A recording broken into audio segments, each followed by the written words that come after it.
2. The fundamentals of paranormal achievements by sadhana. Like any raw material, a human being too is basically raw in behavior. In order to be presentable and useful, he has to be modeled and provided with useful attributes.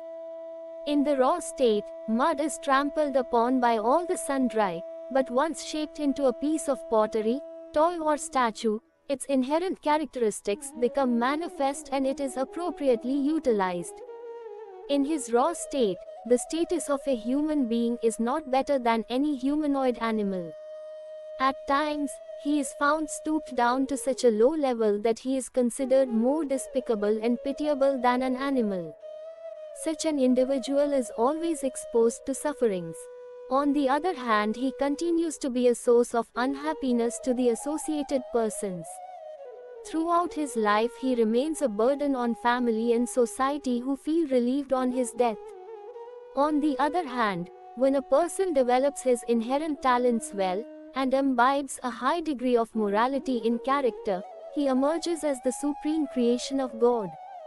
In a way, sadhana and Sanskriti, culture, are synonymous.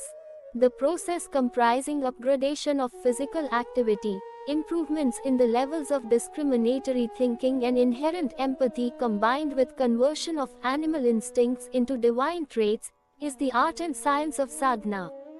With the help of sadhana, anyone can gain control over sensory and extrasensory elements of the world, thereby having an easy access to paranormal achievements.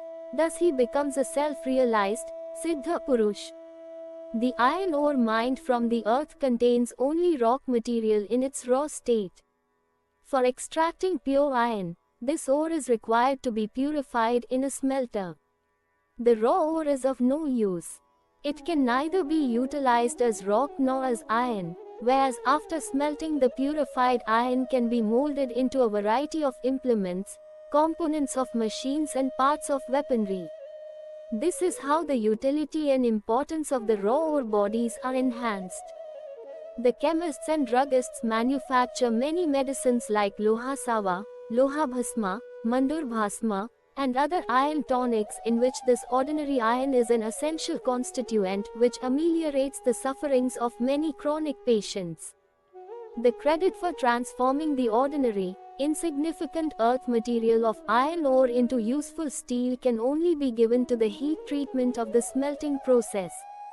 In order to convert a rugged piece of land into a fertile plain, the farmer has to perform quite a few activities. An expert gardener is able to convert a wild haphazard growth of forest into a beautiful garden with his artistry of horticulture. Health enthusiasts engaged in the sadhana of the body, bodybuilding, succeed in making it beautiful, muscular, strong and attractive. The body then converts an ordinary man into a wrestler and earns for him name, fame and wealth. To be recognized as a learned person, sadhana of mind is required. Influence of education and environment help an individual to become civil and cultured, which bring him credit. All this takes place as a consequence of sanskar sadhana, ethical evolution. A lump of gold changes into a beautiful attractive ornament in the hands of a goldsmith. However, prior to this stage, it has to pass through many processes of heating, hammering and scraping. It also holds true for other metals. Their value is increased manifold after conversion to an article of utility. A piece of rock has little value, but after going through prolonged process of hammering and chiseling, it becomes an idol of deity. Scribbling on a piece of a paper by a literator changes it into an invaluable manuscript. In order to channelize the strength of the otherwise useless and dangerous wild animals for utilitarian needs, man has persevered for long and developed the science of animal husbandry. The wild cats of jungle, which may otherwise maul and kill the human being with their animal instinct, also earn large profits for him after being trained. It is the miracle of sadhana. From the point of view of anthropology, man is also a wild animal. To reach the present state of physical and mental maturity, man has undergone several stages of development during the evolution of the family of apes. In course of successive evolution, he has developed his intellectual and working capabilities. He has made numerous achievements in the fields of education, medicine, sculpture, fine arts, farming, transportation, etc. But all of this has not happened just suddenly and casually. It is the result of thousands of years of sadhana for development. Had he not erected the framework of social structure, governmental systems, philosophy, religion, culture and ethics in his original form, he would not have been better than apes. Even today, in areas untouched by modern civilization, man is living in a state of pitiable backwardness. The composition of bones and flesh of the bodies of all human beings is more or less identical. Although in nature even a leaf differs from the other, yet broadly speaking, the various types of flora are classed together. The same holds true about the human beings in general, irrespective of their insignificant differences in body structure. It is found that in spite of being born and brought up in identical environment, men differ greatly from each other. Broadly, the human community is divisible in two categories. One is the class of people forever entangled in activities of earning livelihood, procreation and immature childish activities of worldly acquisitions, various kinds of attachments with persons, property and habits, and arrogant display of egos.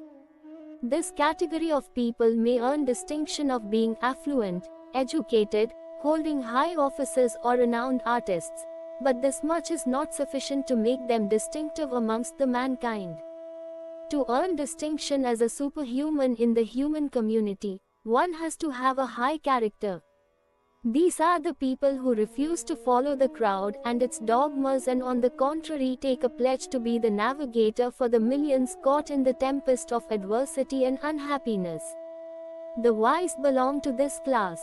They are resolute persons who are capable of taking firm decisions and have the perseverance to translate them into actions. They possess sufficient inner strength to fight against their own weaknesses, forcefully dispel evil instincts and replace them with virtues and ideals of the highest order. This is, however, not everybody's domain. Individuals with a low hent of mind find it very difficult to extricate themselves from the narrow worldly entanglements of the self.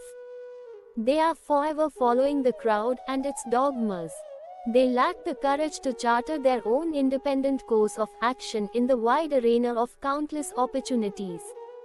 Consequently, they continue to be an insignificant non-entity in the large mass of humanity, that is, amongst the millions of humanoid animals forever engaged in activities of food, sex and worldly acquisitions. The majority consist of such persons. Like the oceans, which are full of insignificant organisms but also have deposits of pearls, this world abounds in nondescript men, amongst which one does come across some rare distinguished individuals of above class. These are the gems of humanity.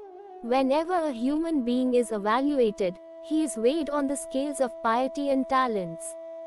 Piety is reflected in large-heartedness and foresighted wisdom. The basic talents of human beings are self-discipline, control over desires, a voluntary acceptance of physical hardships and belief in ideals.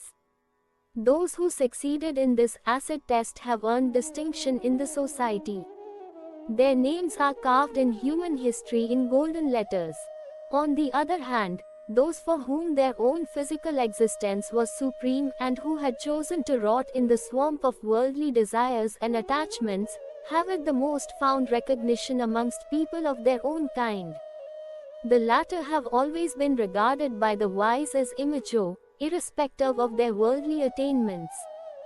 Since time immemorial, these very special individuals have been considered fortunate, since only they have been earning divine gifts of self-contentment and social recognition. Even while living on this earth, they continue to enjoy heavenly pleasures. Disentangling themselves from all shackles of undesirable attachments of the world, they come in close contact with the infinite, that is, God, where they find the real meaning of human life, significance of which has always been highlighted in the legends and biographies of supermen, sages, saints, angels and messengers of God. This is the one and the only norm for being considered fortunate and wise, and the only way to true progress. Pitiable are those who in their short-sightedness and ignorance consider regression and passivity itself as progress. No event in this world occurs accidentally or unexpectedly. Whatever transpires, ranging from miraculous events of nature to the rise and fall of human civilizations, is a definite consequence of sequential reactions in the programs of the system created by the Almighty. In his ignorance of this process, man has been relating events with fate, destiny, will of God, and similar causative factors. Supranormal achievements of some individuals have always been related to sadhana. Ample evidences are available to prove this hypothesis. With persistent sadhana of science, man could get miraculous boons from nature. In the absence of sadhana, none of the present scientific achievements could have been possible. On shelves of shopping complexes, all varieties of merchandise suitable for each level of buyers are on display. It is all for sale. The shopkeeper patiently waits for the customer to come and buy it. On the other hand, there are many who would like to purchase the glittering goods.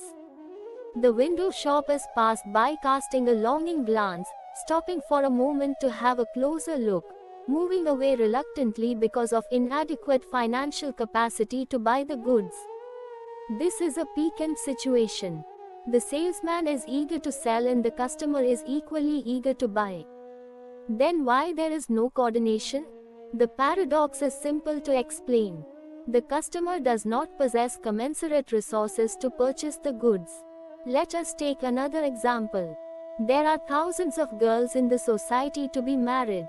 On the other hand, so many remain bachelors throughout their lives. Why do they not find life partners amongst each other? This is because there is lack of compatibility. The same holds true in all fields of life. For the synchronicity of compatible factors needed for any successful operation, worthiness has to be established. There is no end to human desires. Man wants good health and a long life. He yearns for circumstances conducive to cheerfulness and enthusiasm. Who would not like to be free of financial hardships? Who would not yearn for love of a spouse? Respectful reciprocation of behavior and warm-hearted cooperation from friends is expected by all of us. Each human heart is full of such desires, but very rarely some see to their fulfillment. It is not that cooperation does not come forth from the expected quarters, but the net result is not always what had been expected. Let us consider the first requirement of life, that is, good health. The Creator has equipped the exterior and interior of human body with a constitution capable of keeping everyone on this earth robust, with a long life. Why should a human being suffer with infirmity and sickness resulting in an untimely death, when even worms, reptiles, animals and the birds are able to live a life free of diseases in their natural habitat? The lower form of beings are found ever active. Birds keep on chirping and hopping here and there. The nightingale continues to sing, frogs croak and bees hum while buzzing past. Why should then humans suffer while creating anxiety for self and others, weeping and making others weep, and spend life with moments of tensions and uneasiness?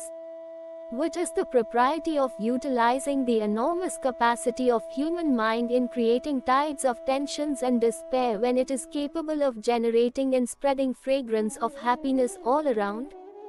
It is surprising that in nature, amongst the living beings, man alone feels impoverished and suffers from anxieties of want, when his small body frame of a few feet, which is better equipped with 10 dexterous fingers, needs barely a few handful of food grains and a few meters of cloth.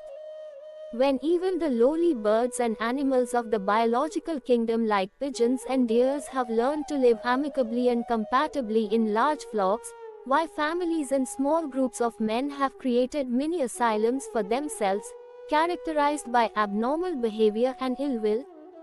Why on one hand, man continues to blow trumpets and beat drums to exhibit his faith in God, and on the other continues to discard the divine traditions of benevolent large-heartedness and mutual sharing of misery and happiness in his interrelationship with fellow beings?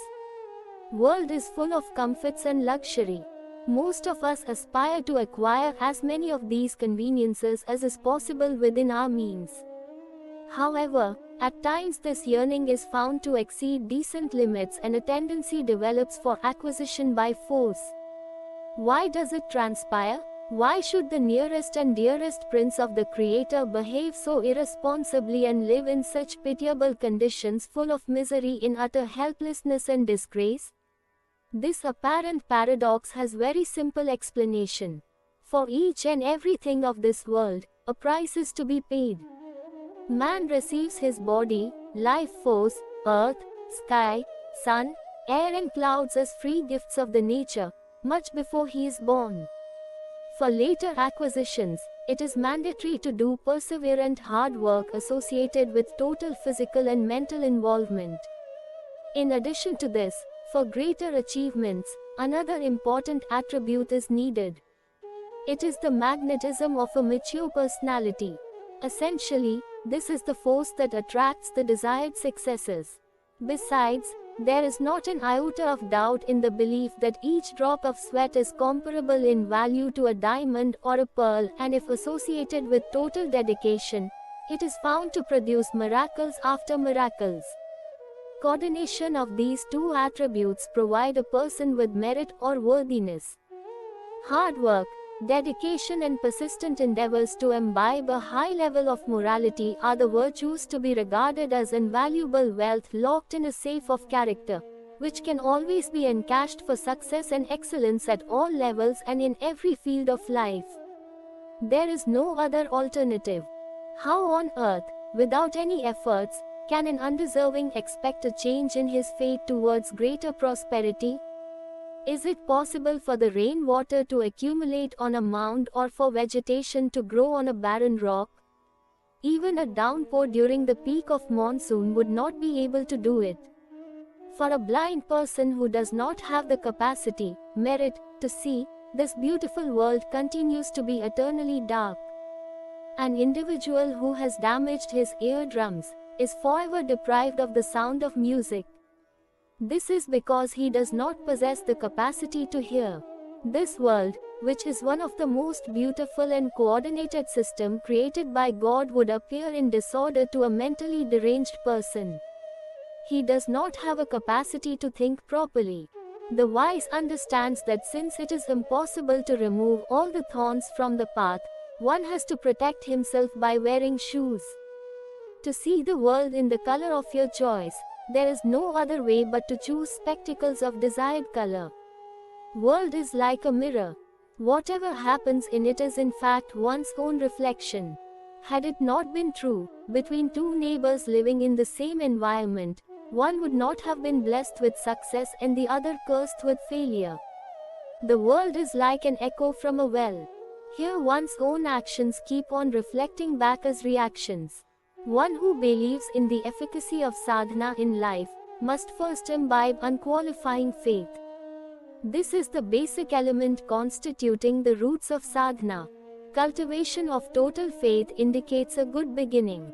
As a matter of fact, the deity believed to be present in places of worship in the world without makes its appearance within the inner self. The causes of any environments or circumstances are thus only visible consequences of certain invisible internal thought processes. Toxins in the internal circulatory system of the human body make their presence felt as abscess appearing on the skin. The leaves, flowers and fruits of a tree do not materialize from space. They owe their existence to the nutrients drawn by the invisible roots. Similarly, the source of extraordinary talents in human beings lies deep within the self. One may express his humility and gratitude to some deity, mantra or talisman for the gift of these virtues, but the fact remains, that not a single instance can be cited where an undeserving person was favored by some deity and bestowed with more favors than what he or she actually deserved. There is a common belief that the deities reward the deserving with paranormal capabilities and sadhana is an entreaty for the same. This concept, however, does not reflect the truth in totality. For examining and purchasing an article of merchandise, a request has to be made to the shopkeeper. Otherwise, he would remain indifferent to the presence of the customer. Prayer may be regarded as an expression of one's desire for some favor expected from the divinity. In this sense, it is justifiable as well as necessary. However, the aspirant is misguided when he begins to regard praying as begging, since while begging, the beggar expects something without paying the price for it. Or else he repeatedly entreats to transact something valuable in exchange for very little. Consequently, the acquiring benefits are also insignificant. Neither these are satisfactory nor respectable. Utilization of charity is always associated with a feeling of guilt. Besides, it is associated with the disrespect shown by the alien who gives it. On the other hand, the tradition of asking something for self and accepting it from others is only typical of human community. In all transactions carried out in the system established by God in the universe, a price is to be paid for each acquisition. The entire creation of God is established on the basic principle that only the deserving are to be rewarded. There is no shortage of oxygen in the air, but only the competent, healthy lungs receive the required quantity. The receiver does not make any specific request for it. Whatever he deserves is given to him automatically. That is to say, in order to acquire and retain extraordinary or paranormal capabilities from God, it is necessary to raise oneself to the appropriate level of worthiness. It is absolutely essential to acquire the degree of merit capable of absorbing the gift. This is in fact the process to be followed during sadhana. The degree of maturity and intensity of effort is commensurately rewarded with emanation of talents from within and with an exuberant manifestation without. The deities are kind as well as condescending, but they are very well aware of the adverse consequences of rewarding a person without testing his merits. Hence, only those are benefited by their grace who are able to establish their merit by making appropriate efforts. At times, persistent begging and cajoling by the insincere persons brings them some marginal benefits, but these are too insignificant and exceptions to the rule.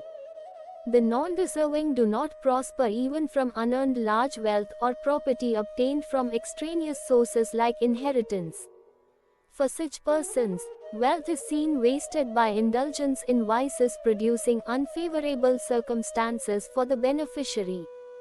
Acquisition of desired resources and various achievements are, however, only insignificant part of the total gains of human enterprise, Purusharth sadhana. The true benefits are total evolution of his inherent virtues, working capabilities and upliftment of character. These are the basic ingredients for refinement of talents, with the help of which such success can be assured in all fields of life. The law of acquisition of paranormal capabilities, Siddhi, by control of invisible forces of nature through sadhana is well established. Each and every component of this universe has been incessantly receiving the grace of the Creator since time immemorial, and will continue to benefit from it till the doomsday. However, the degree to which one gets benefited by his benevolence depends exclusively on one's own level of merit. Take for an example the various types of food materials found in abundance in this world. They are within the reach of all living beings. Nevertheless, an ant receives the type and quantity of food commensurate with its capability to digest, whereas an elephant acquires its food suitable to its own capacity. Here, the grace and gifts of the Creator do not discriminate between big and small creatures. Nor does he expect any specific request. All that is required is demonstration of one's merit or worthiness. The only objective of prayer and sadhana is upgradation of the aforesaid merit or capability. The forests are capable of interacting with the clouds and the rainfall. Droplets of dew remain undisturbed only on small plants. Deposits of minerals are confined to particular mineral provinces. This is the type of magnetism which attracts components and attributes of complementary nature, collecting them at places depending on the intensity of attraction present. The magnetism of blooming flowers attracts honey bees, butterflies and hummingbees. Ripening youth automatically becomes center of attraction. Talent invites many admirers and followers. These are the miracles of various types of magnetism. The magnetism of sadhak, person engaged in sadhana, sends an extrasensory invitation to the divine powers and easily persuades them for bestowing one benefit after another. In the physical world one comes across many instances of progress. That is why these are considered as normal, worldly and are referred to as achievements. People, in general, are, however, less interested in progress of the inner self. In this direction hardly any steps are taken. Even those who attempt to follow the path of self-progress, do so haphazardly, without resorting to systematic procedures. Consequently, paranormal achievements, if any, are seen only rarely and as attributes of very few individuals.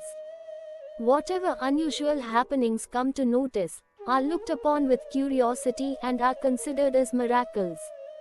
The benefits of sadhana of the inner self are regarded as miracles and given the name Siddhi, paranormal control over things and events.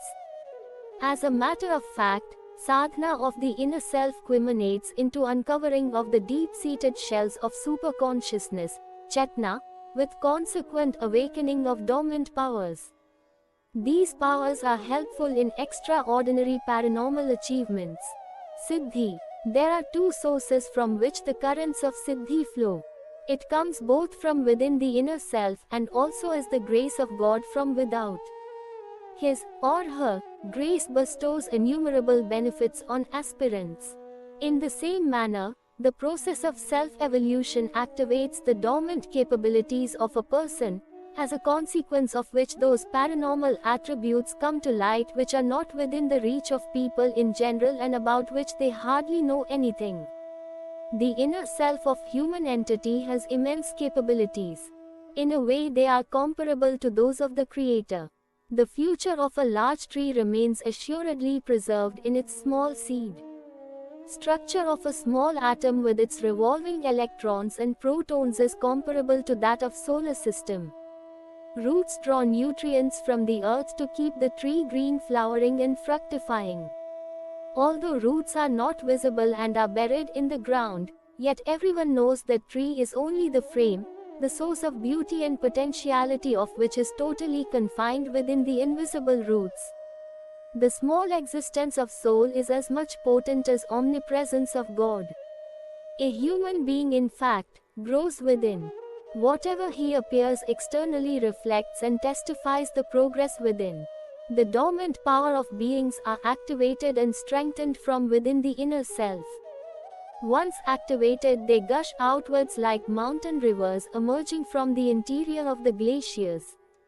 Divine powers of the Creator descend on the sadhak like events from the space. It is like the cascades which fall down from above and gain momentum on reaching the plains. Either of the above blessings from within and without are within easy reach of all and sundry. After establishing merit, or worthiness, one can acquire anything from the markets of the world in desired quantity. In the stock market, the role of money is supreme. The affluent ones have a freedom to buy articles of comfort and convenience of any quality, and that too in whatever quantity they require. The various fields of capabilities like physical strength, intellect, and talents are also not different. There too one can acquire anything of his choice and in any amount commensurate with the merit earned and efforts made. Those with an empty purse who cannot muster strength or are inactive have only to face disappointment and despair while attempting a higher goal than what they are capable of. Their fate is sealed beforehand. Pleading and praying bring them nothing. Merit or capability is the only wealth which has to be earned to deserve acquisition of various types of distinctions. Sadhana is the human industry to acquire this multifaceted capability. The law of acquisition of paranormal achievements through sadhana is well established and time-tested. In various fields of human activity, industrious persons engaged in sadhana are found achieving the desired objectives. Self-evolution is also a specific process for acquiring special attributes of super-consciousness, Chetna.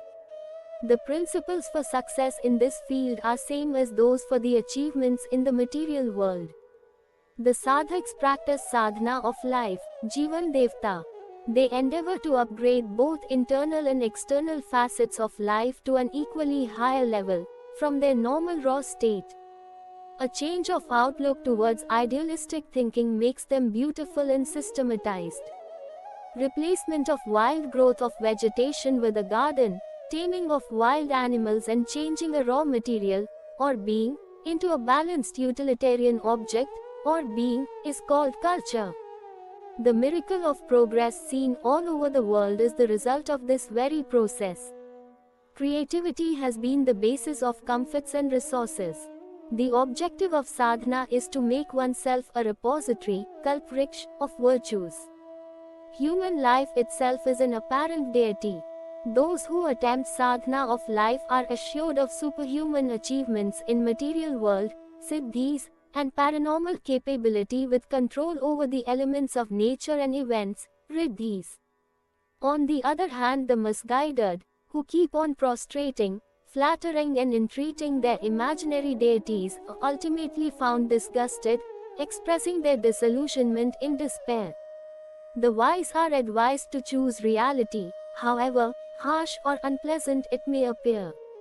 That which is easily obtainable generally brings in disappointment and nothing else. Pessimism and atheism are one and the same thing.